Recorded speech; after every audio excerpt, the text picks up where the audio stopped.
오늘 뭐 길지 않은 시간에 큰 얘기를 해야 되는데요. 책에 대한 이야기는 직접 제가 하지 않고 전 글로 쓴 이야기는 별로 하고 싶어 하지 않는 성격입니다. 글이 있는데 뭐 또 말로 하나 그런 생각이 들어서요. 책을 쓰게 된 배경 또는 다음에 쓰고자 하는 그런 저의 스토리 이런 것들을 좀 간략하게 추려서 이제 말씀을 드리려고 합니다. 제목이 굉장히 거창하게 잡혀 있습니다. 마음의 탄생. 다음번 주제가 돈이란 무엇인가라는 책을 제가 준비하고 있고 그 다음 책 제목이기도 합니다. 마음의 탄생이. 어디 유출되지 않기를 바라는데 저희가 함께 한 학기 나눈 이야기가 한국 사회 문화 그런 이야기인데 한국 문화에 대해서는 제 사이버 강의에서도 말씀을 드렸지만 여러 가지 논의가 있고 또 키워드들이 떠오릅니다. 한류로 인해서 생겨난 그런 여러 가지 이미지도 있고요. 또 한국 그러면 내세울 만한 그런 아이콘들도 있고 정책적인 차원에서 또는 대중문화의 흐름 속에서 우리 한국 문화의 맥을 많이 짚어보게 됩니다. 근데 제 강의에서는 그런 겉으로 드러나는 것 이면에 한국 사람들의 생활 감정이나 그 일상을 지배하는 논리 이런 것을 좀 파헤쳐보고자 노력을 했었습니다. 오늘은 그 연장선상에서 좀 더 어느 부분으로 깊이 들어가서 좀 또 더구나 소통이 되는 자리이기 때문에 여러분과 이야기를 나누고자 합니다. 감정 문제를 좀 생각해 봤습니다. 우리가 살면서 상당히 많은 것들이 감정에 지배된다는 것을 잘 모릅니다만 실제로는 그렇습니다. 그래서 김영옥 철학자 그분은 그런 말씀을 어떤 책에서 한 적이 있어요. 논리는 감정에 의해서 주문된다. 그러니까 감정이 먼저 있고 그거에 따라서 논리가 뒷받침되는 그런 경우가 참 많다는 거죠. 생각해 보면 누가 우리를 그러니까 내가 누구를 좋아하고 싫고 그게 앞서는 것 같아요. 논리는 그 다음에 따라오는 경우가 참 많고요. 우리들의 많은 의사결정이나 선택 이런 것에 감정이라는 것이 이성적인 판단보다도 많이 개입하는 것은 오히려 포스트 모던한 소비사회로 갈수록 더 뚜렷한 징후로 나타나는 것 같습니다. 근데 뭐 감정에는 여러 가지 스펙트럼이 있죠. 사람에 대한 감정도 있고 자기에 대한 생각, 느낌도 있고 또 어떤 공간에 대한 그 분위기 이런 것도 있을 텐데 오늘은 우리가 흔히 여러 가지 용어로 이렇게 포장을 하는 그런 감정들을 나열해보고 우선 이것이 나한테 어떻게 배치되어 있는가 이런 생각을 해보고자 합니다. 여러분에게 지금 나눠드린 프린트물에 감정 10가지씩 제가 20가지를 배치를 했습니다. 이걸 하면서 새삼 깨달았는데요. 보시면 아시겠지만 그 가나다 순으로 위쪽에 있는 것은 좀 긍정적인 좋은 감정이고 밑에 있는 것은 부정적인 감정입니다. 밑에 있는 감정의 목록을 짜는 데는 시간이 별로 걸리지 않았는데 10개를 맞추려다 보니까 위에 거를 했어야 되는데 위에 게 참 힘들더라고요. 용어가 많지 않더라고요. 인간은 아무래도 고통스러운 감정 그런 것에 더 익숙한 것인가 그런 의문을 가져봤습니다. 그래서 우선 여러분이 잠깐 시간 드릴 테니까 지난 일주일 동안 어떤 감정이 자기를 가장 많이 지배했는지 한 3가지만 꼽아보십시오. 1, 2, 3등으로. 이런 질문 저도 처음 스스로에게 던져보고 여러분에게도 던지는 건데 어색하고 낯설지만 재미있는 경험이 될 것 같아요. 1, 2, 3등만 한번 뽑아보십시오.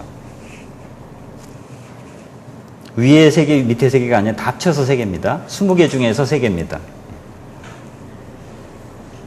자, 대충 되셨나요? 예, 그러면 제가 그냥 서로 확인해 봅시다. 하나하나 부를 때마다 셋 중에 하나 거기 들어온 분들을 손 들어 주십시오. 자, 그냥 가나다 순으로 하겠습니다. 감사함. 예, 좋습니다. 놀라움. 설렘. 절정감. 없습니까? 자랑스러움. 예, 측은지심. 평온함. 흐뭇함. 예, 밑으로 내려갑니다. 두려움. 여긴 좀 특이한 집단입니다. 모멸감, 예, 분노, 슬픔, 외로움, 우울함, 우울함이 꽤 많네요. 질투심, 허전함, 허전함도 많이 나오네요. 대체로 제가 그냥 감으로 받은 거는 후자 쪽이 좀 더 많긴 했어요. 여러분도 그렇게 느끼셨는지 모르겠는데, 이걸 두고두고 종종 체크해 볼 필요가 있지 않나. 그러니까 우리는 감정을 이렇게 의식하지 못하고 삽니다. 저는 이런 설문조사도 해보고 싶어요. 무작위로 전화해갖고 당신 감정 지금 쭉 나열해 놓고 어느 거냐 해보면 한국 사람들이 지금 이 순간 어느 감정에 머물러 있는지, 가장 많은 퍼센트가 어디에 있는지가 나올 것 같아요. 그러면 여러분 짐작에는 여긴 지금 그렇다 치고 한국 사람 전체로 보면 어느 게 가장 많을 것 같아요? 우울함. 예, 아까도 우울함이 꽤 나왔어요. 예, 우울함. 또 청소년들은 어떨까요? 두려움. 예. 학부모들은요? 마찬가지로 두려움. 예. 저는 어떨 것 같아요, 전? 예? 자만시면? 예. 저는 해보니까 의외로 외로움이 나왔고요. 예. 그 다음에 뭐, 왔다 갔다 해요. 좀 분노도 꽤 있어요, 저는. 어떤 사람에 대한 분노보다는 사회과학을 공부하는 사람 입장에서는 그럴 수밖에 없는 상황들이 자꾸 벌어지니까, 그 화를 어떻게 사게 될지가 참 어려운 과제입니다. 보는 것마다 화가 나니까. 예. 그런 게 있습니다. 근데 이런 것을 이렇게 질문을 해서 확인할 수도 있지만, 우리가 좀 더 문화나 사회를 공부하는 입장에서 이 현상을 어떻게 읽을 것인가, 그걸 통해서 감정을 어떻게 추측할 것인가, 이것도 중요한 과제일 것 같습니다. 감정 문제는 되게 심리학에서 많이 다루는 것 같지요. 그런데 일본에 그런 책이 있더라고요. 감정의 사회학. 전 굉장히 사회학을 오랫동안 공부했지만 그런 제목의 책은 처음 봤어요. 그리고 좀 부끄러웠습니다. 사회학을 하면서 왜 감정의 문제를 이렇게 건드리지 않았나, 이렇게 중요한데 그게 왜 개인의 문제만으로 치부될까. 상당히 많은 감정은 사실은 사회적인 겁니다. 분위기가 이렇게 지배하면서 나도 모르는 감정에 내가 지배당하고 그럴 때 참 많죠. 근데 그러면 사회적으로 대체로 어떤 감정들이 우리 사회를 이렇게 지배하고 있는가를 뭘 보고 알 수 있을까? 그 인덱스, 그 지표들을 살펴볼 수가 있을 것 같아요. 여러분 아침에 나오면서 기분 좋다 이렇게 느끼실 때도 많이 있겠지만 저는 아침에 출근할 때 항상 가장 짜증나는 게 그 가래침입니다. 전 그런 거에 좀 민감한데 왜 이렇게 사람들이 침을 많이 뱉는지 길바닥을 이렇게 보고 있으면 껌 자국뿐만 아니라 침들이 여기저기 있고 여름엔 좀 낫더라고요. 이제 겨울 되면 유난히 사람들이 가래가 많이 끓는지 예전보다 더 많은 그런 침을 막 뱉어요.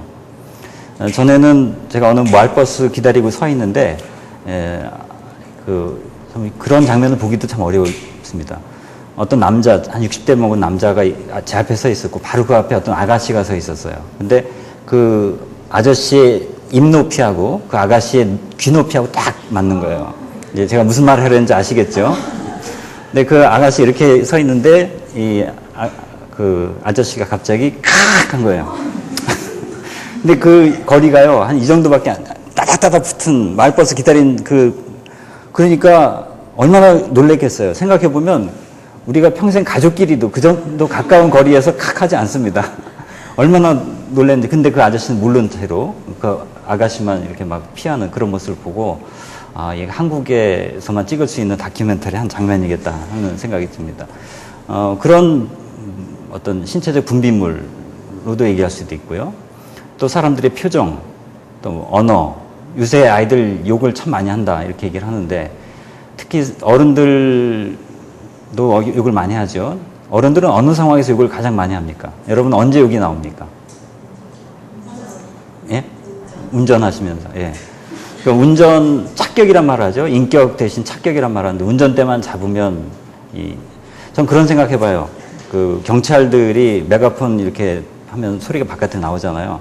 하루만, 전 사회과학적 상상력을 동원해서 이렇게 상상을 해보는데 하루만 딱 모든 운전자한테 그런 메가폰을 쥐어주는 거예요. 그래서 평소에 운전하면서 하루 말들이 다 나오게 바깥에. 예, 그러면 도시가 뭐가 될까 하는 생각이 들어요.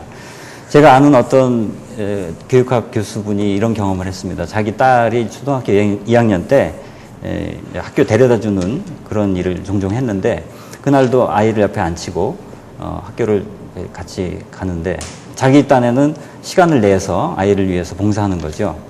근데 운전하고 가다가 앞에 갑자기 차가 탁 끼어들면서 부딪힐 뻔했어요. 근데 그 차가 잘못한 거예요. 그때 그 운전자를 보니까 아줌마였던 거죠. 그때 이 딸아이가, 초등학교 2학년 딸아이가 딱 뭐라고 하는지 아십니까? 아빠, 저 아줌마 쌍년이지.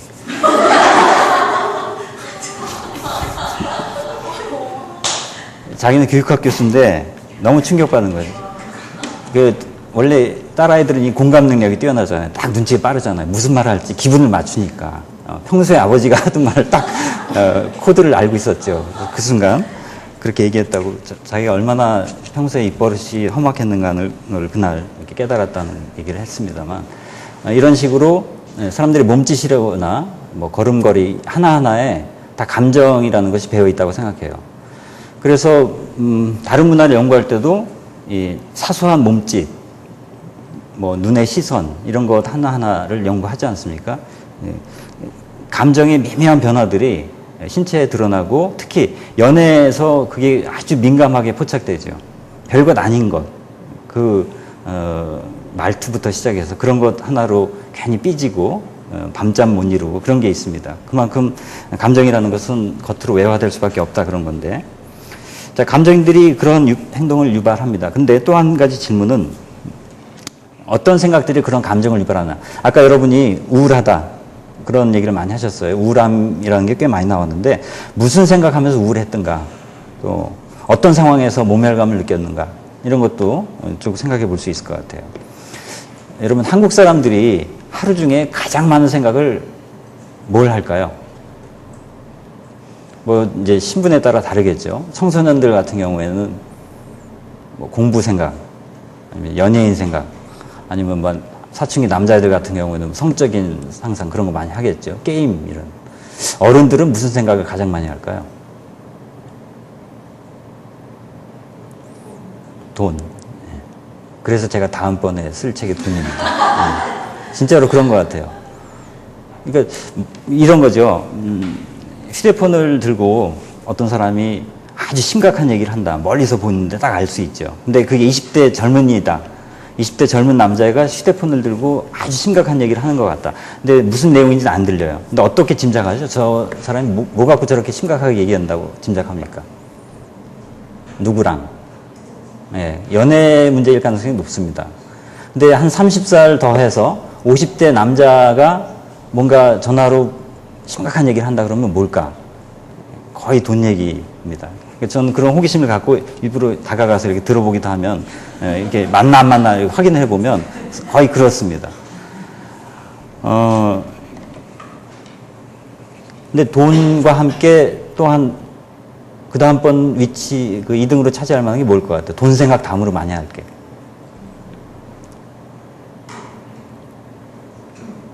제가 보기에는 제가 잘났나 내가 잘났나 그런 생각을 많이 할 것 같아요. 지가 잘났어 얼마나 잘나라든지, 누가 우위에 있는가, 권력.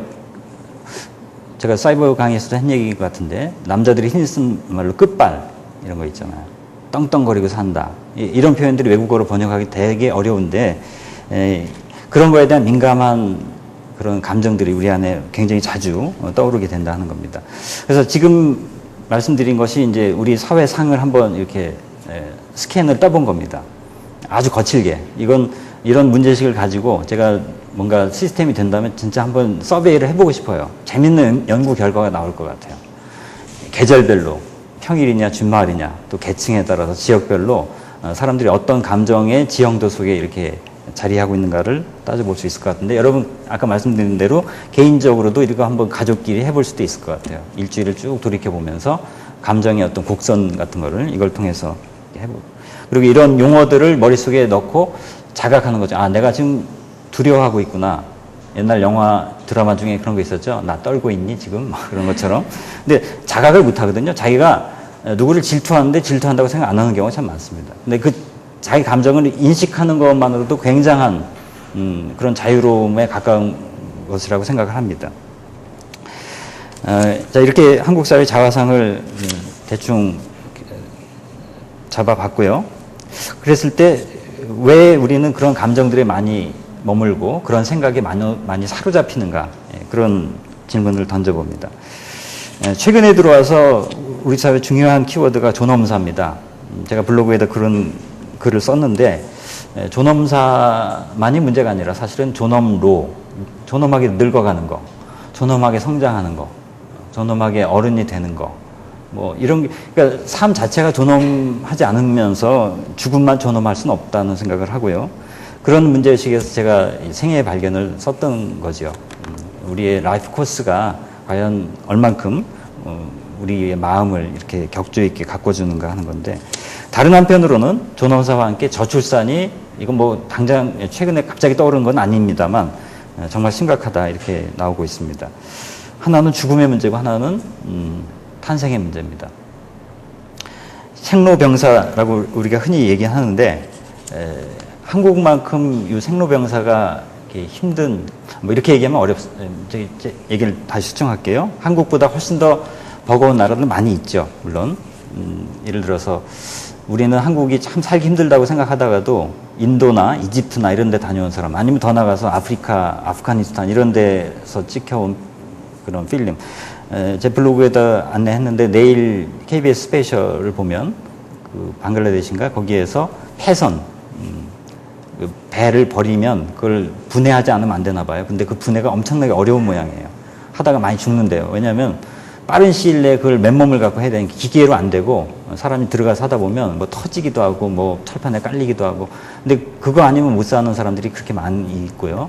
그렇게 살아가는 아시아 사람들의 그 모습들을 다큐멘터리를 찍어서 보여주는 그런 연속 그 영상입니다. 근데 그런 거 한번 보시면 되겠는데, 그런 걸 보다 보면 한국은 참 잘 살고 난 행복하다 이렇게 생각을 합니다. 60억 인구 가운데 20억이 화장실이 없다고 하죠. 그러니까 화장실이 있어서 우아하게 배변을 볼 수 있는 것만으로도 일단 3분의 2에 들어갔다 이렇게 볼 수 있습니다. 전화기가 없는 사람이 지금 60억 중에 40억 정도 되고 30억 정도는 전화를 만져본 적이 없다고 합니다. 좀 믿어지지 않는 현실이죠. 전화를 한 번도 해본 적도 없고 본 적이 없대요. 너무나 가난해서. 그에 비해서 우리가 전화 하나씩 다 가지고 있고 전화기가 지금 거의 인구에 가까운 그런 정도의 보급이 됐는데, 그렇게 보면 정말 대단한 경제 성장을 한 거고 다른 나라들이 부러워할 만합니다. 근데도 왜 이렇게 우리는 살기 힘들어하는가를 보면 예전 가난했을 때보다도 훨씬 더 사람들이 고통을 많이 겪는 것 같고 자살률이 늘어났고요. 하루에 한 35명 정도 이렇게 죽습니다. 그럼 강의 시작해서 지금 벌써 1명 죽었을 가능성이 있는데 오후에 많이 죽는다고 하니까 예전에 100원을 벌던 것보다 지금 100원 버는데 훨씬 더 많은 고통이 따른다는 거죠. 그러니까 그만큼 부가 많아졌으면 마음도 편안해져야 되는데 그렇지 않고 그걸 쟁취하기까지 너무나 많은 대가를 치르게 됩니다. 그 중에 하나가 모멸감이라고 생각해요. 자기가 인간으로서 받아야 될 대접 이런 것을 다 포기하고 눈치 보면서 하는 그런 거죠. 근데 그것이 생애 전반으로 쫙 깔리면서 기본적으로 탄생과 죽음, 그 가까이에 있는 약자들이 삶의 자리를 마련하기가 대단히 어려운. 그러니까 왜 아기 낳기를 싫어하는가? 뭐 양육하는데 어려움이 많다. 너무 사교육비가 많이 든다. 아이들의 장래가 불안하다. 여러 가지 얘기해 볼 수 있습니다. 근데 전 그것보다도 더 근본적으로 가족 생활 자체가 별로 행복하지 않은 것. 그런 이미지가 별로 없는 거죠. 아기가 한 5살 그 정도까지는 그나마 좀 행복한 이미지가 있어요. 우리나라 광고 찍는 걸 보면 행복한 가정의 이미지를 보면 어떻습니까? 예를 들어 중학교 남자애랑 아버지가 있는 그 가족을 놓고 행복한 가정을 광고에서 찍으라 그러면 거의 이건 답이 안 나올 거라고 생각해요. 대개 보면 초등학교 아직 들어가기 이전 그 정도 연령대가 부모랑 함께 어디 외출하는 그런 게 가장 많이 나오는데, 일단 사춘기로 들어가면 거의 이제 전투가 시작이 되는 거 아닙니까? 가족끼리 전투, 그 다음에 가족이 단합돼서 바깥에 뭔가를 쟁취하기 위해서 하는 전투, 그런 걸로 인해서 전 거기에 그 도구화된 공부와 일 그렇게 말씀을 드렸는데, 우리나라 사람들이 그렇게 많은 돈을 들여서 집을 마련하면서도 집에 별로 있지 않죠. 시간을 집에서 보내지 않습니다. 울산에서 저기 수업 시간에 그 얘기 했나? 울산에 야근 얘기 했나요? 울산의 현대자동차에 있는 노조 활동했던 분이 그런 얘기 하더라고요. 지금은 야근이 이제 너무 없어서 문제인데 작년 한 가을까지만 하더라도 경제 위기 오기 전까지 울산은 잘 나갔잖아요. 그러니까 1년 중에 야근이 없는 게 한 열흘 정도밖에 안 된대요. 그러니까 대부분 거의 뭐 늦은 시간까지 일하다 들어오는 게 거기 현대 직원들의 일상이었습니다. 근데 그 아내들이 거의 전업주부들이 많은데 그분들이 저녁 때 나이트클럽에 많이 가 있대요. 왜냐하면 남편 집에 없고 아이들은 학원 가서 늦게 오고, 그러니까 일하는 기계, 공부하는 기계들이 다 돼 있고, 그걸 뒤에서 백업하는 엄마들은 이제 시간이 좀 남으면 엄마들끼리 몰려 다니면서 저녁 먹고 노래방 갔다가 나이트클럽도 가, 이렇게 뭐 퇴폐 그런 건 아니고 놀러 가는 건데, 이 나이트클럽에 있는 그 아줌마들을 집에 돌려보내는 딱 한마디가 있대요. 누가 와서 한마디만 딱 하면 집에 다 간대요. 그 한마디가 뭔지 아십니까? 오늘 현대자동차 야근 없답니다. 그러면 다 간대요. 진짜 그렇대요. 사실 한국처럼 사는 나라가 별로 없습니다. 이 정도 경제 수준 되는 데 치고 저녁 때 집에 가서 가족과 함께 하는 것을 당연하게 생각을 하는데, 우리는 단란 주점이라는 게 있잖아요. 집안에서 단란하지 않고 바깥에서 단란한 생활을 다 이제 셀러리맨들끼리 하는데, 가족을 위해서 온갖 헌신하잖아요. 보면 집 마련하고 교육비 두 가지 빼면 별로 돈 들 일 없어요. 뼈 빠지게 일하는 게 다 가족을 위해서입니다. 한국의 부모들처럼 애들한테 이렇게 올인하는 데가 어디 있습니까? 자기 노후 다 희생하고. 그 정도 되면 고마워하거나 뭐 정말 사랑스러워야 되는데 오히려 더 적대적이 돼가고 있고, 이게 참 억울한 일이죠. 그로 인해서 뭐 나중에 얘가 연봉 얼마짜리 된다는 둘째고, 우선 당장 이렇게 서로에게 뭐 일방적이긴 하지만 이렇게 자기 삶을 다 던져버리는데, 왜 그 혜택을 받는 아이들은 그것을 감사하게 생각하지 못할까? 거기에 우리 가족에 좀 비극이 있는 것 같아요. 그래서 그 부동산 가격 거기 제가 잠만 잘 뿐이라고 써봤지만, 어느 날 그 하숙집 구하는데 그 써 있더라고요. 자취 구함할 때 잠만 잘 뿐 써 있는데, 딱 떠오른 게 다들 그렇게 사는 것 같아요. 잠만 잘 뿐으로. 결혼할 때도 잠만 잘 뿐만 구하는 거 아닌가 싶고. 예. 그래서 한편으로는 과로하고 한편으로는 과소비하고, 사실 그 두 축으로 해서 우리는 과잉 생산 속에서 살아왔거든요. 미국의 과소비를 떠받치느라고 과로한 거죠. 근데 그 미국의 과소비가 지금 갑자기 문제가 생기니까 야근도 없어지고 경제 사정도 나빠지고 그런 상황입니다. 간단하게 요약하면 그겁니다. 그러니까 우리나라의 급속한 경제 성장은 미국의 저축을 하지 않는 과소비에 힘입었다고 생각하면 됩니다. 그 시기가 잘 맞아서 전에도 제가 강의 시간에 얘기했듯이 그때 한국만큼 저임금으로 질 높은 노동력을 제공할 수 있는 나라가 없었다. 60, 78년, 80년대까지. 그때 우리가 엄청난 혜택을 누린 거고, 거기에 중독이 됐다고 할까, 익숙해졌고, 그런 것을 전제로 해서 우리의 모든 생활과 사회 시스템이 짜져 있는데, 그것이 이제 한계에 다다르면서 우리가 지금 대단히 당황스러운 그런 상황에 처한 거지요. 자, 이렇게 뭔가를 향해서 끊임없이 뛰고, 한없이 모든 에너지를 쏟아부으면서 공부하고 일하고 돈 벌고 하는데, 그 끝이 무엇인가, 무엇을 향해 달려가는가, 그거에 대한 질문을 이제는 하기 시작해야 되고, 생애 발견에서도 그런 질문들을 계속 던지고 있는 겁니다. 여기에서 한국의 굉장히 많은 그 경제를 좌우하는 이 부동산과 관련해서 한 가지 상징적인 걸 좀 같이 나누고 싶어요. 제가 어느 날 인터넷을 뒤지다가 카페 이름 중에 토지사랑이라는 것이 있더라고요. 토지사랑. 저 딱 보고, 아, 박경리 씨 돌아가셨으니까 이제 그거 관련된 건 딱 들어가 보니까 그게 아니었습니다. 뭐였겠어요? 예, 땅 투기 그런 거죠. 뭐, 고향 땅이 여기서 얼마나 되나 그걸 뭐 바꿔갖고 고향 땅이 한 평이 얼마나 되나 이렇게도 부르기도 하는데, 근데 제가 이 토지사랑이라는 말을 한참 이렇게 생각을 해봤어요. 이게 여기 사랑이라는 말을 붙여야 되나? 한때 이명박 정부 들어섰을 때 어느 장관도 자기는 뭐 부동산 사랑한다는 얘기 했었죠. 이게 사랑이란 말이 맞는가? 이런 겁니다. 고양이가 쥐를 사랑합니까? 좋아합니까? 좋아하는 거하고 사랑하는 거 다르거든요. 근데 남녀 간에도 가만히 보면 고양이가 쥐를 좋아하듯이 좋아하면서 사랑한다고 이렇게 착각하고 또 그렇게 거짓말을 합니다.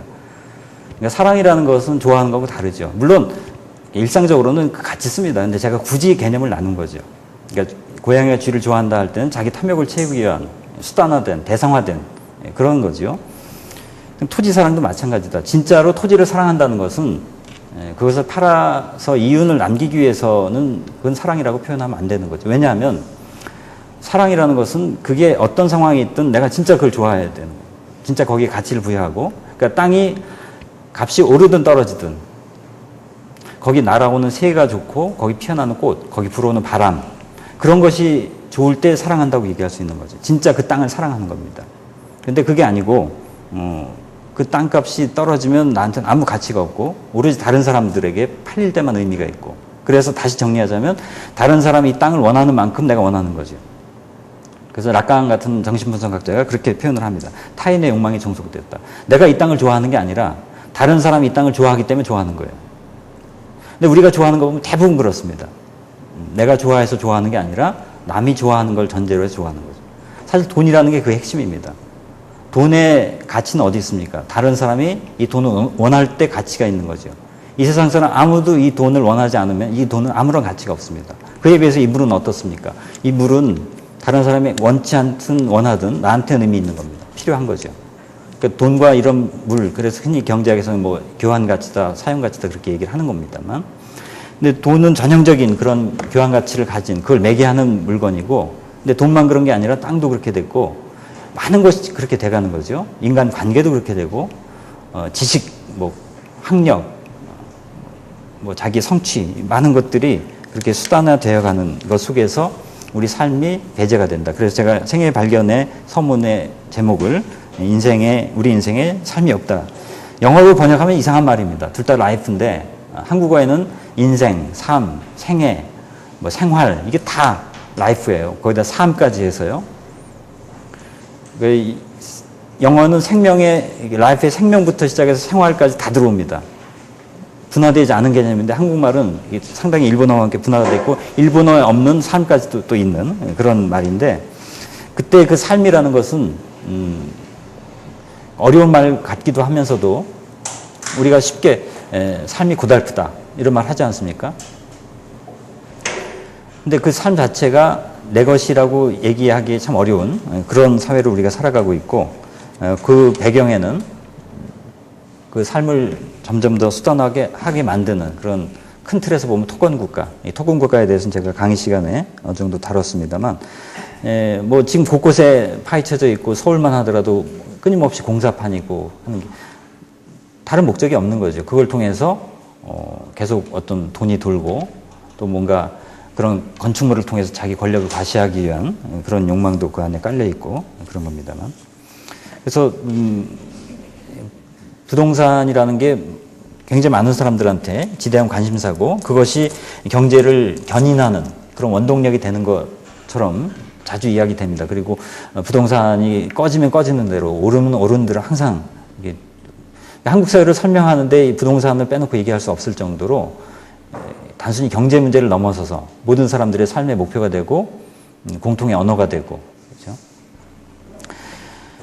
근데 정작 그런 땅에서 살아가는 우리의 삶의 질과 거주 환경을 놓고 보면 그 값이 오른 만큼 가치가 올라갔는가를 따져볼 때 참 억울하기 짝이 없다.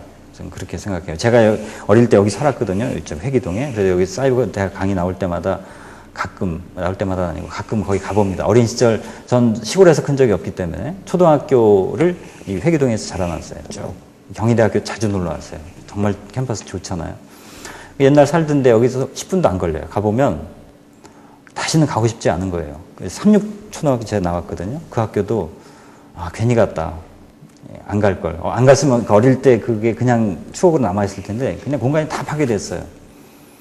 뭐 아파트부터 곳곳이 다 그런 건데 저는 어릴 때 그 동네 풍경을 머릿속에 기억 속에 갖고 있기 때문에 그게 대조가 되면서 분명히 옛날부터 땅값이 엄청나게 올랐을 텐데 동네 분위기, 그다음에 경관, 뭐 불결함 이런 거 모든 면에서 보면 왜 이렇게 다 이렇게 영어로 디그레이드 됐을까, 이게 쇠퇴해 버렸을까 하는 생각.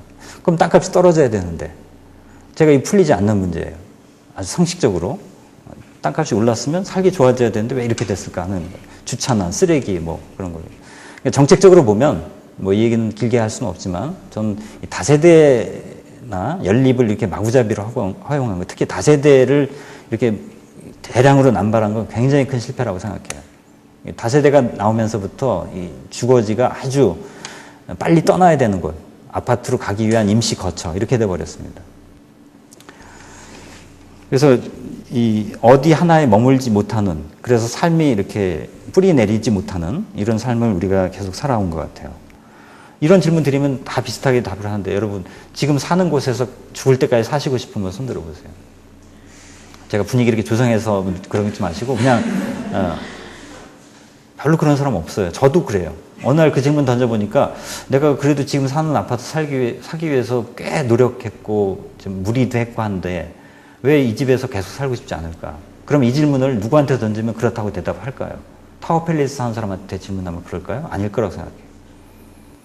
이게 우리 삶이 소외됐다는 거죠. 내가 진짜로 살고 싶은 집은 저 멀리 다른 데 있어. 되게 얘기하면 뭐 전원주택 이렇게 얘기해요. 그 먼 미래. 근데 그러면 지금 사는 집이 좀 값이 싸야 되잖아요.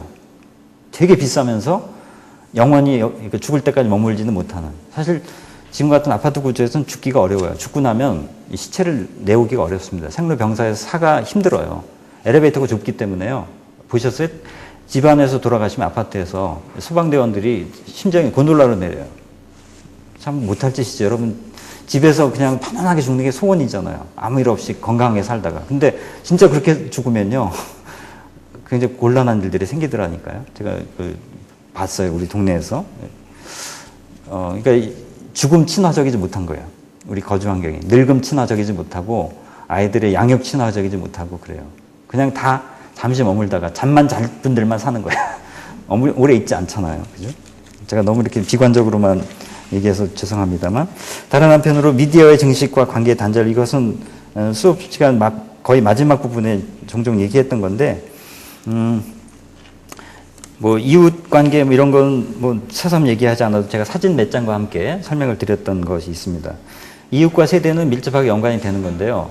제가 이 책에도 썼지만 요즘 청소년들이 말하는 얘기 자꾸 잘 들어보면 사라진 용어가 있어요. 형, 언니, 오빠, 누나 이게 없어요.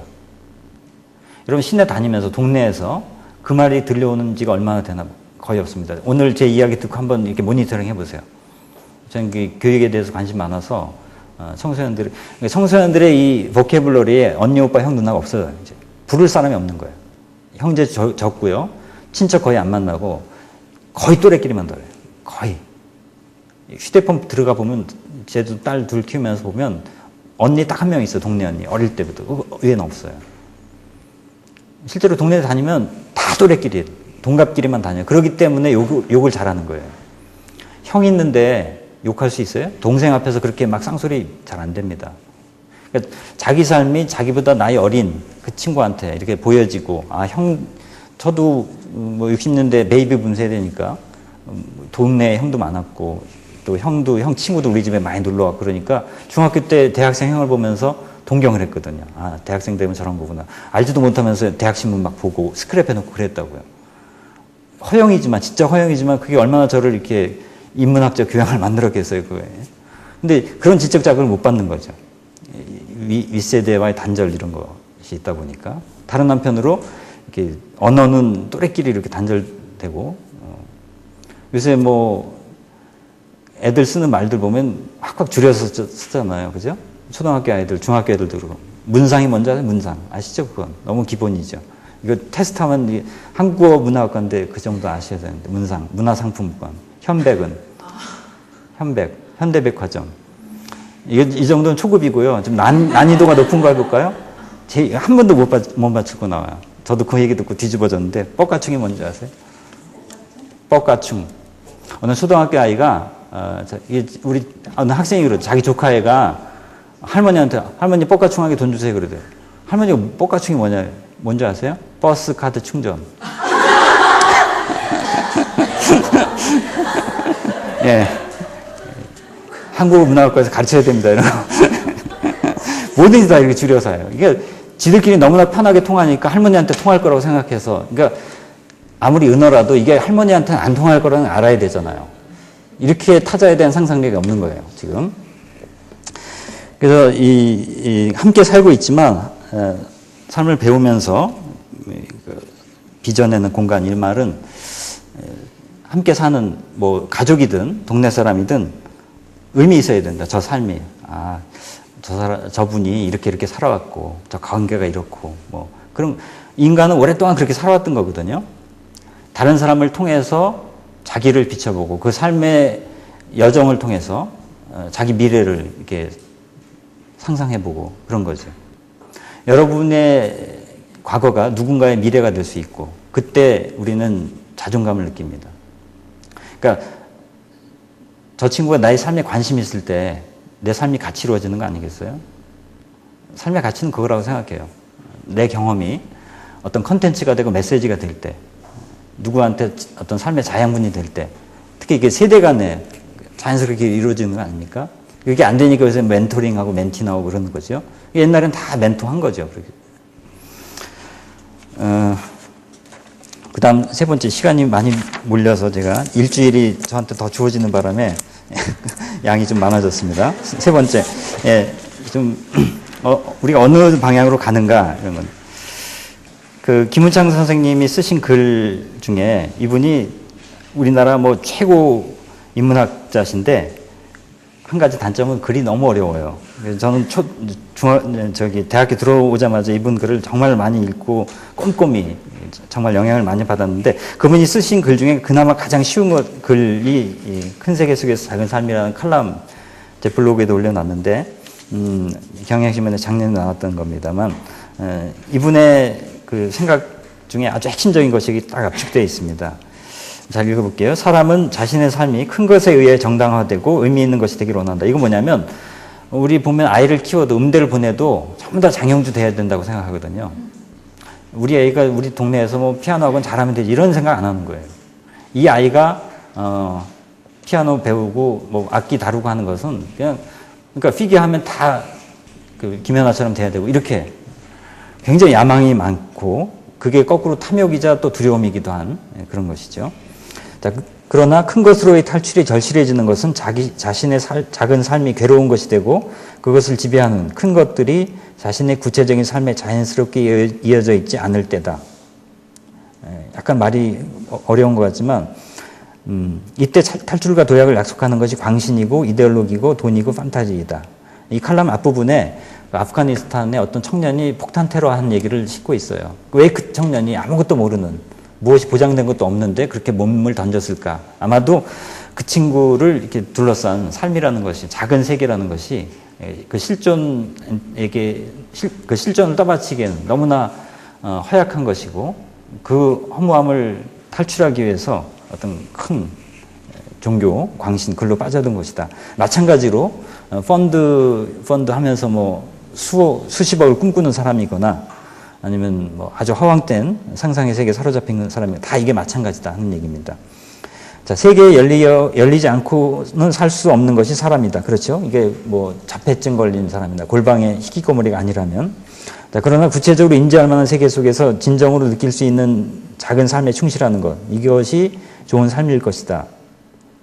그러니까 우리는 자꾸 어릴 때부터 큰 인물 되라. 특히 남자애들한테 자꾸 강요하잖아요. 한때 광고도 큰 사발 먹고 큰 인물 되라. 그런 얘기도 있었어요. 우린 유난히 큰 것, 그런 걸 좋아하는데, 그러다 보면 무리를 하게 되고 지금 현재 자기 모습과 자기가 성취한 것을 부정하게 되는 이런 오류가 생기죠. 자, 오늘의 문제 가운데 하나는 넓어져가는 세계 속에서 글로벌하게 점점 경쟁이 치열해지는 속에서 어떻게 자기의 삶과 그것을 의미 있게 하는 작은 삶의 사회적 단위를 방해하느냐 하는 것이다. 방위란 말이 참 저는 새삼스럽게 다가옵니다. 자기의 세계를 예전에는 굳이 지키지 않아도 됐습니다. 왜냐하면 대가족이 있었고 마을이 있었고 우리의 삶을 위협하는 게 있다면 자연 그런 거였어요. 맹수, 전염병. 근데 지금은 그런 걸로부터 위험은 없습니다. 집에 가다 호랑이한테 물릴 그런 두려움은 없잖아요.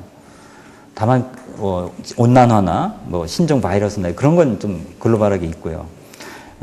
지금 우리 삶을 위험하게 하는 것은 오히려 사람이 만든 그런 시스템이잖아요. 내가 구멍가게 하나 잘 하고 있는데 어느 날 갑자기 뭐 대기업이 확 들어와서 딱 몰아내고 이런 거. 위험사회라는 게 지금 중요한 사회과학의 키워드가 됐는데 어느 시대든 위험하지 않았던 때는 없습니다. 근데 옛날 위험은 자연으로부터 온 게 많았다는 거죠. 아니면 외침, 다른 민족으로부터. 근데 지금은 사회 자체가 위험을 생산한다는 거예요. 문명이. 그래서 뭐 먹거리부터 시작해서. 옛날에 먹거리도 위험한 게 있었겠지만 그건 인간이 생산한 위험이 아니고 지금은 인간이 뭘 하기 위해서 의도적으로든 아니면 의도하지 않았든 굉장히 위험한 게 많고 늘 불안하고 불신으로 가득 차 있고 이런 삶을 우리가 살아가는 거죠. 이 속에서 자기의 작은 삶의 단위를 지킨다는 게 참 버거운 일이 됐다는 거죠. 왜냐하면 다른 남편으로 우리는 옛날부터 훨씬 더 파편화된 삶을 살잖아요. 옛날은 대가족이 있었고 마을이 있었고 완충이 됐단 말이죠. 바깥으로부터 뭐가 있어도 자기를 지켜주는 전통이 있고 삶의 원리, 질서, 가치관 이런 게 있었단 말이죠. 그러니까 예전에는 뭐 남자가 좀 사귀었다고 하룻밤 자자 그런다면 그때는 전통적 가치관에 근거해서 서탄아 물러가라 그러면 되는 거예요. 예? 자기가 고민할 필요가 없어요. 근데 지금은 그런 시대가 아니다 보니까 모든 걸 자기가 결정하고 책임져야 되잖아요. 그것 또한 위험이다. 인생의 모든 경로가 매 순간 모험일 가능성이 높아지는 거죠. 삐끗했다가 돌이킬 수 없는 것 같고 한국은 특히나 더 승자 독식 사회이고 패자가 부활하기 힘든 그런 거라고 얘기를 많이 하죠. 실제로 그렇게 느껴지기도 하고요. 그리고 훨씬 더 위험도가 크죠. 그래서 이 작은 세계가 자기를 지켜주지 못한다고 생각하니까 큰 걸로 나가는 거예요. 돈을 벌어도 지금 뭐 50억 이상 아니면 부자 소리 안 하잖아요. 끼지도 못한다고 하죠. 진짜 전 뭐 한 5억 정도 있으면 부자 소리 들을 뭐 5억 있다는 게 아니라 5억 정도만 되면 그래도 어디 가서 부자 소리 들을까 생각했는데 아니더라고요. 진짜 부자들의 세계는 50억 뭐 이상 되는 것 같은데 다들 그렇게 헛바람이 들어가 있어요. 근데 그걸 실제로 성취할 수 있는 사람 별로 없고 대학을 가도 뭐 몇몇 정말 그 알아준 대학 이외에 대부분 사람들은 이렇게 소외의식 느끼고 비주류가 너무 많아요. 사실은. 비주류가 적어야지 정상 아닙니까? 근데 대부분 비주류가 돼 있는 그런 거죠. 자, 그래서 이 고립을 넘어서 어떻게 할 건가 좀 빨리 진행을 하겠습니다만 한국 사람이 어떤 때 살맛을 느끼나 생각을 해보면 내가 다른 사람과 분리되어 있지 않다고 느낄 때라고 생각해요. 전 일체감, 유대감, 공명, 레조넌스, 공명 이런 거죠. 월드컵 축제 때 우리가 무엇에 열광했는가? 뭐 축구 그 자체가 중요했다기보다는 그런 환희를 공유했다. 그런 거 아니겠는가. 저도 그 이탈리아전이 끝나고 나서 정말 그날 모든 시민이 다 뒤집어졌잖아요. 그때 아현동에서 이렇게 전 올라가고 사람들이 쫙 올라가고 거기 택시들이 쫙 내려오는데 뭐 도로를 그냥 사람들이 점거했기 때문에 택시도 빨리 못 다녀. 근데 아무도 그걸 불평하지 않죠. 모두가 축제를 공유하니까. 근데 사람들이 이렇게 택시를 운전하는 사람들이 이쪽에 손을 이렇게 내밀고 우리는 걸어가는 사람 손을 치는 거예요. 하나씩. 지금 제 말하는 순간 여기 이게 쫙 전율이 올라가. 다시 그 순간이 떠오르면 내가 전혀 모르는 타자와 어떻게 그렇게 한순간 한순간 그 기쁨을 나눌 수 있는가. 그러니까 그만큼 우리가 축제에 목말랐다는 거죠. 그 축제는 바로 자기 초월. 전 그렇게 생각을 해요. 자기 초월. 나를 넘어서는 큰 어떤 세계에 내가 하나가 되는 거죠. 그 큰 전체가 나가 되는 그 황홀함 같은 거라고 생각해요.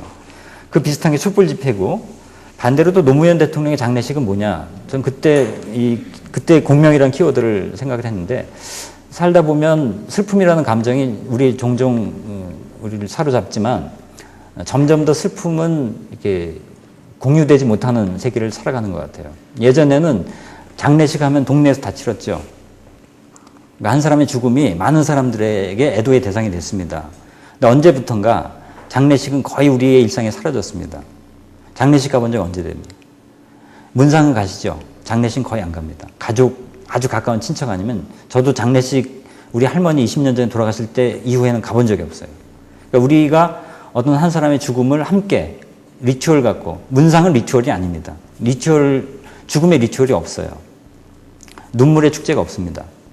그래서 노무현 대통령은 이건 그 밀려 있었던 눈물의 축제를 한꺼번에 터뜨린 거다 그렇게 생각해요. 그러니까 이걸 섣불리 정치화하려도 안 됐던 것은 당연하다 이건 노무현 대통령이 중요한 게 아니었다고 생각해요. 그러니까 누군가와 그런 슬픔의 감정을 공유하는 것 자체가 참 이건 역설적으로 희열이거든요. 이게 통한다니. 내 느낌을 저 사람이 똑같이 느끼고 있다는 것이 굉장한 거예요. 근데 이게 다른 나라 같으면 작은 세계에서 뭐 교회든 뭐 지역사회든 가족이든 이게 우리 가족조차도 안 되니까 불행히도 가족조차도 서로의 느낌을 공유 못하죠. 공감하지 못하고 자기가 이해받고 있다고 생각하지 못하는 그런 세계이다. 그래서 우리의 과제는 어떻게 그런 광장, 우리는 한편으로 너무 큰 광장, 글로벌한 세계로까지 뻗어나가는 광장이 있고 다른 한편으로 골방에 갇혀 있는 이런 삶인데 여기에서 그 중간 영역이 지금 사라져가고 있는 그걸 사이버 세계가 묘하게 이렇게 좀 메우고 있는 정도인데 일상의 경험과 세계를 공유하고 또 책임을 지고 관여하고 그러면서도 자유를 얻는 이런 것. 그러니까 우리가 어른들이 자기보다 나이 어린 사람한테 책임을 지지 않습니다. 심지어 자식에 대해서도 돈으로만 하면 끝이라고 생각하는 설문조사에 한국의 대학생들의 44%가 아버지한테 기대하는 게 돈밖에 없다는 거예요. 돈 벌어오면 더 이상 뭐 기대하는 게 없다. 아버지들은 아이들이 상담 뭐 고민 있으면 자기한테 물어볼 거라고 한 40% 정도가 대답을 하는데 아이들은 4%가 아버지랑 상담한다 이렇게 나오거든요. 이 갭이 굉장히 큽니다. 얼마 전에 조사 나온 거 보면. 그래서 가장 친밀하다고 여겨지는 그러니까 근대 사회의 행복의 전당이라고 여겨지는 핵가족에서조차도 감정의 융합이 일어나지 않습니다. 통로가 사라졌습니다. 이것이 그러면 그 큰 영역에서 더 힘든 거죠. 그러다가 가끔 이렇게 촛불 집회나 월드컵이나 WBC나 이런 스포츠가 그런 걸 해주는 거죠. 우리 사회는 시민이 없고 가족과 민족밖에 없다고 얘기해 왔었는데 그나마 가족도 지금 없는 그런 상황이 됐는데 그러니까 한편으로는 가족을 회복해야 되는 것도 중요하고요. 근데 더 가족만 갖고는 힘든 그런 삶의 상황이 됐죠. 뭐 가족 구조도 달라져 있고 우리나라의 지금 가구 구성을 보면은 부부와 아이 이것도 수업 시간 얘기했던 건데 부부와 아이 최소한 그렇게 3자 이상으로 구성된 가족이 지금 50%밖에 안 된다. 가구 중에 독신자 뭐 또는 부부 둘 아니면 편부모 뭐 독거노인 소녀 가장 이런 그런 쪽이 반이 된 거예요. 벌써 가구 중에. 그렇기 때문에 옛날 같은 가족을 다시 회복하자는 것이 또 그것만이 대안되기 어려운 그런 상황이죠. 그래서 이 관심과 소통의 생태학이라는 이게 말을 썼는데 우리가 결국은 상당히 개인주의적이라고 할까요? 개별화된 삶을 살고 있지만 상당히 타인한테 의존적입니다. 한국 사람은 굉장히 그런 경향이 커요. 다시 말해서 남한테 인정받아야 되고 남 눈치 보고 타인의 시선에 무지 신경 써요. 그런 면에서 굉장히 사회적이고 의존적인 거라는 거죠. 왜 여성들이 그렇게 외모를 꾸미고 성형을 많이 하고 하는가 보면 수많은 사람들한테 계속 인정을 받아야 되는 거예요. 진짜 개인주의 사회라면요. 진짜 개인주의 사회라면 신경 안 써야죠. 남이 날 어떻게 보든 네가 날 믿게 받은 난 내가 이쁘다 하면 그게 진짜 개인주의인데 한국은 그런 개인주의 안 간 거예요. 뭐 그게 좋다 나쁘다를 떠나서 한편으로는 굉장히 근대화를 빨리 했죠. 근데 그런 식의 그 개인주의를 성립하지 못한 채로 이제 근대화 외형적인 물질적인 근대화만 하면서 여전히 자아의식에서는 집단주의적인 성향들이 있는 거죠. 집단 속에서 자기 정체성과 존재 이유를 찾는 거죠. 그 범주가 없이는 자기를 설명하기 어려운 겁니다. 근데 그런 의존은 우리를 계속 힘들게 하고 자기 삶의 주인이 되지 못하게 만드는 거죠. 그렇다고 해서 사회를 배제할 수는 없는 거고 그 의존의 성격을 바꿔야 된다. 그래서 굴림과 결멸 이게 전 지금 한국 사회를 설명하는 굉장히 중요한 키워드라고 생각해요. 권력을 가진 사람들이 그 권력을 무엇으로 확인하는가 남을 짓밟고 모멸하면서 구조적인 그런 것도 있고 인격적으로도 그런 게 있고요. 지금 비정규직 문제부터 수많은 사람들이 하루에도 몇 번씩 그 자존심을 구기게 되지 않습니까? 가난한 시절은 그 정도는 아니었습니다. 이 정도는 아니었어요. 그러니까 이렇게 생각이 들어요. 삼성의 부장이 옛날에 그 무식하고 가난했던 촐로보다 당당하지 못해요. 사는 걸 보면. 이게 뭘까? 그래서 그런 굴림과 경멸이 아니고 승인과 존중, 저는 요새는 우정과 환대 이런 말을 많이 하는데 저는 경청과 응시 그런 말을 또 좋아합니다. 그러니까 내 말을 깊이 들어주고 내 눈빛에 집중해주는 시선을 마주할 수 있는 그런 관계가 별로 없어요. 가족끼리도 하루에 1초 이상 마주하는 가족이 별로 없어요.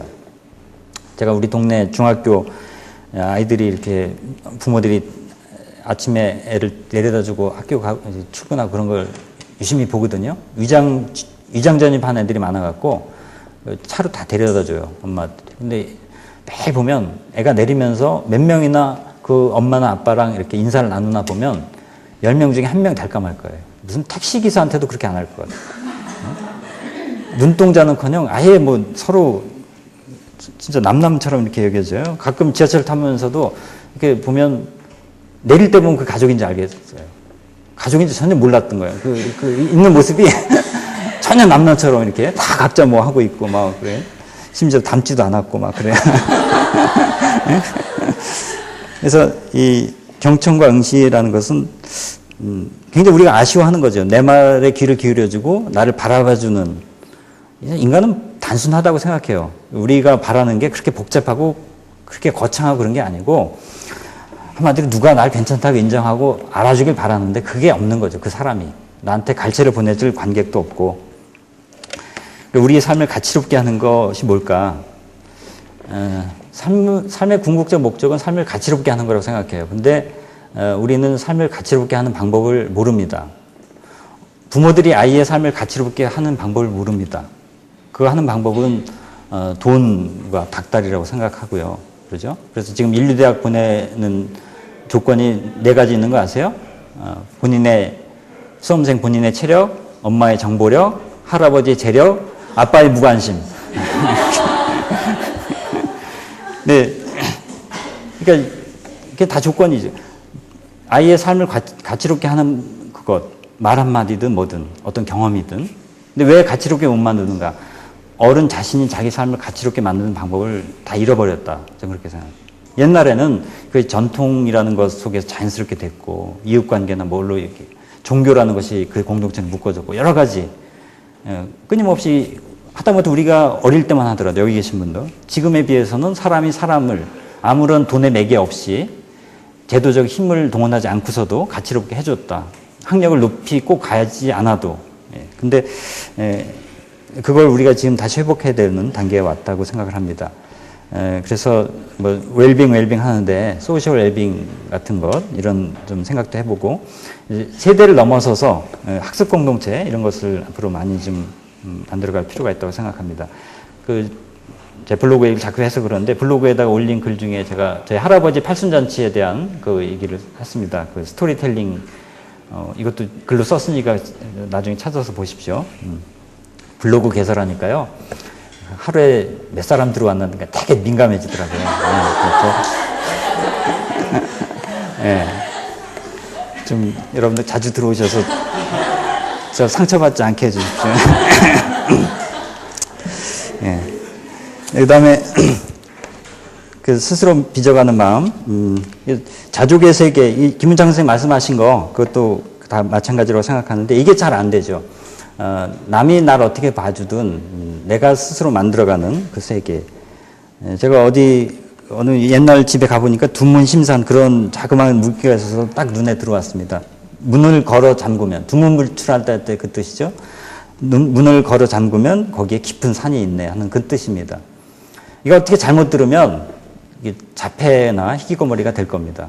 근데 그것만 있으면 안 되는 거죠. 근데 그거 하나가 있는 거고 다른 한편으로 또 세계에 열려 있는 보편성 그게 있는 건데 일단 자기 안에 내면의 부피, 그죠? 내면의 부피 이것을 키워가는. 근데 지금 그게 잘 안 돼요. 자꾸.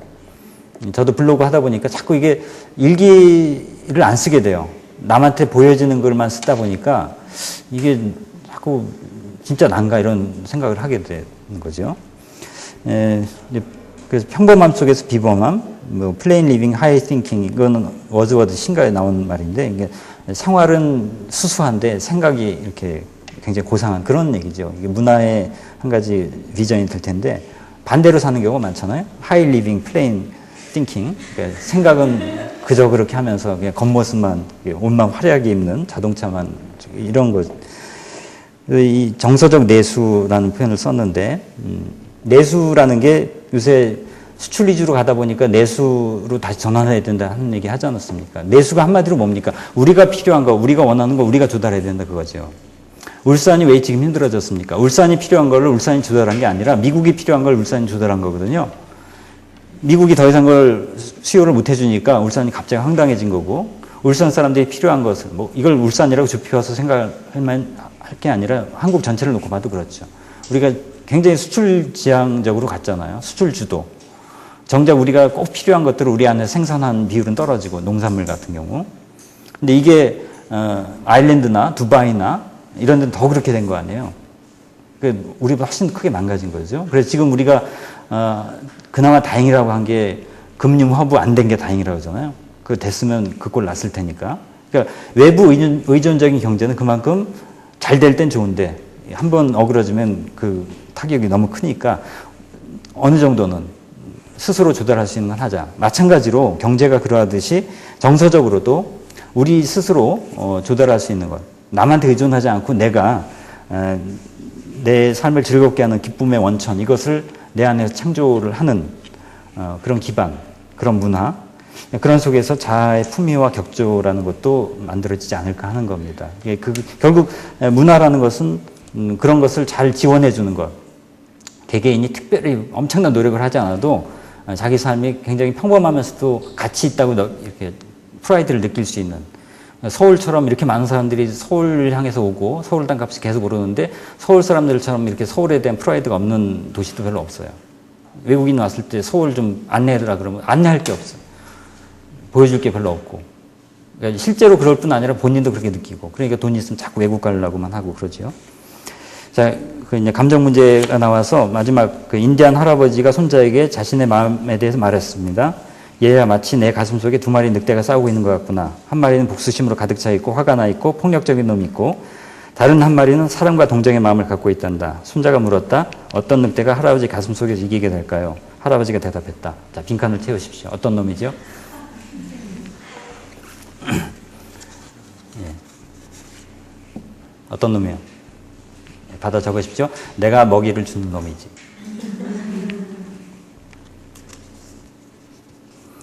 이 감정이라는 거죠. 감정은 나가 아닙니다. 우린 감정을 나라고 착각합니다. 내 질투심이 들면 그 질투심을 나로 착각해요. 그 질투의 화신이 돼버려요. 근데 감정은 선택이라는 거죠. 이 얘기는. 내가 어떤 감정에 에너지를 주느냐. 그 에너지 주는 건 뭐냐면 그 생각을 자꾸 하는 겁니다. 고통에도 중독됩니다. 우리 그 막장 드라마 자꾸 보면요. 그런 사람처럼 살아요. 실제로. 연변 길림성의 이혼율이 무지 높아졌대요. 거기 있는 사람들이 이 드라마 때문에 그렇다 얘기하거든요. 진짜 닮아요. 그렇게 돼. 그런 드라마 보면 막 욕하면서도 중독돼요. 그게 먹이를 주는 거거든요.